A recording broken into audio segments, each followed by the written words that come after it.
Here's today's First Word Daily Devotion.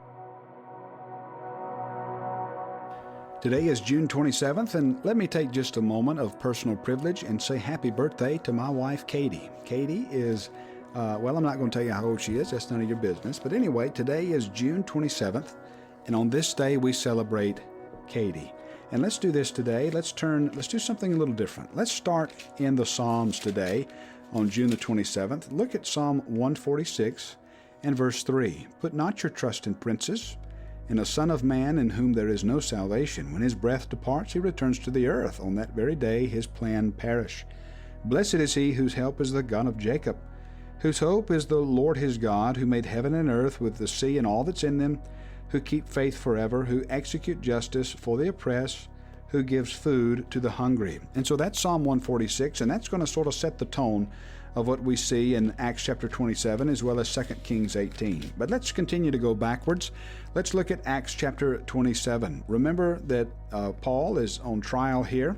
He's appealed to Caesar, and now he's going to be delivered over to Caesar in Rome. And when it was decided that we should sail for Italy, they delivered Paul and some other prisoners to a centurion of the Augustinian cohort named Julius.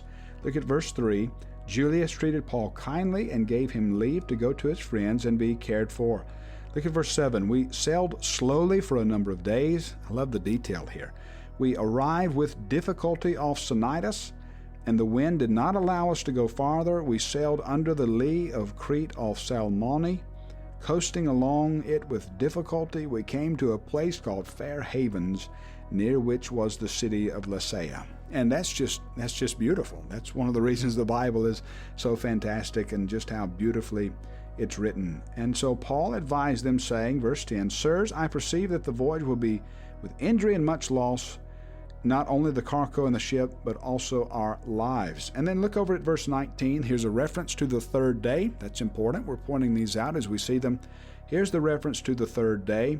And then look at verse 20. We have another reference of us. This tells us that this occurrence is a first-hand experience. Luke is with Paul. When neither sun nor stars appeared for many days, no small tempest lay on us, all hope of our being saved was at last abandoned. And then look at verse 23. This very night there stood before me an angel of God to whom I belong and whom I worship. And he said, Don't be afraid, Paul. You must stand before Caesar. And behold, God has granted you all those who sail with you. Take heart, men. I have faith in God that it will be exactly as I have been told, but we must run aground on some island. And we'll see that exactly what happens. They strike a reef, ran the vessel aground. The bow stuck and remained immovable, and the stern was being broken up by the surf. So you enjoy that as you read that. But let's turn backwards again once more, and let's look very quickly at 2 Kings 18.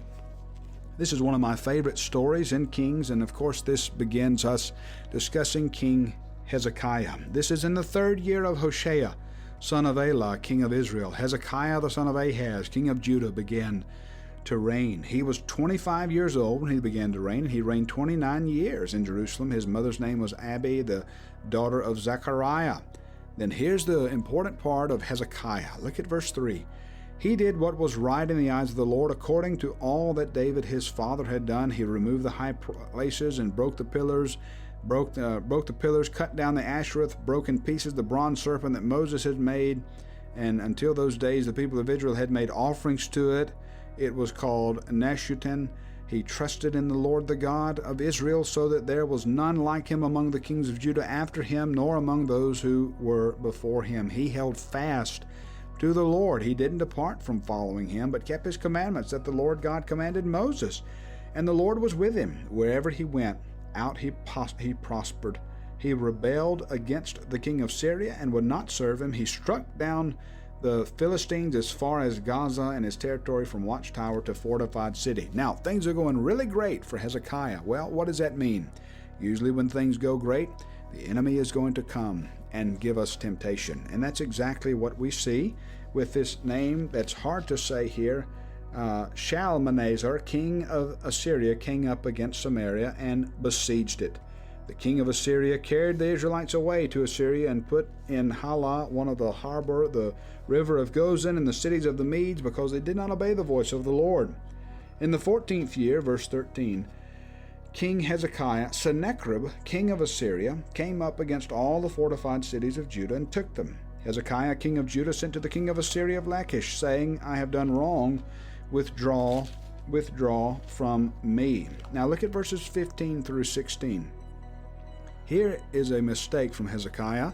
Hezekiah was desperate, and he should have trusted. Hezekiah gave him all the silver that was found in the house of the Lord, all the treasury of the king's house. At that time Hezekiah stripped the gold from the doors of the temple of the Lord, for the doorposts that Hezekiah, king of Judah, had overlaid for the king of Syria. And then look at how this man comes and getting ready to invade Judah. Look at what happens here in verse 19. And the Rabshakeh said to them, Say to Hezekiah, Thus saith the great, the king of Assyria, On what do you rest this trust of yours? Do you think that mere words are strategy and power for war? In other words, all you can do is speak. You can talk about this God, but what is this God? He's impotent. In other words, what if you say to me, We trust in the Lord? Is not the king Hezekiah who removed the high places? You shall say, Worship the altar in Jerusalem? Come now, he says, make a wager with my master the king of Syria. If I give you 2,000 horses, if you're able on them to put riders on them, how can you repulse a single captain among the least of my master's servant when you trust in Egypt for chariots and for horsemen? Moreover, it is without Yahweh that I have come up against this place to destroy it. Then the Rabshakeh took and called out in a loud voice in the language of the Hebrews, the language of Judah, verse 29, Thus saith the king, Do not let Hezekiah deceive you, for he will not be able to deliver you out of my hand. Do not let Hezekiah make you trust in the Lord, saying, The Lord will surely deliver us, and this city will not be given into the hands of the king of Syria. And then look at verse 36. But the people were silent, and answered him not a word, for the king's commandment was, Do not answer him. And so here is another test case for us. It's a challenge of God is being challenged, His sovereignty is being challenged. And what will happen? Well, you'll have to come in tomorrow for tomorrow's reading to find out what happens to King Hezekiah and Sennacherib, king of Assyria. I'll see you tomorrow.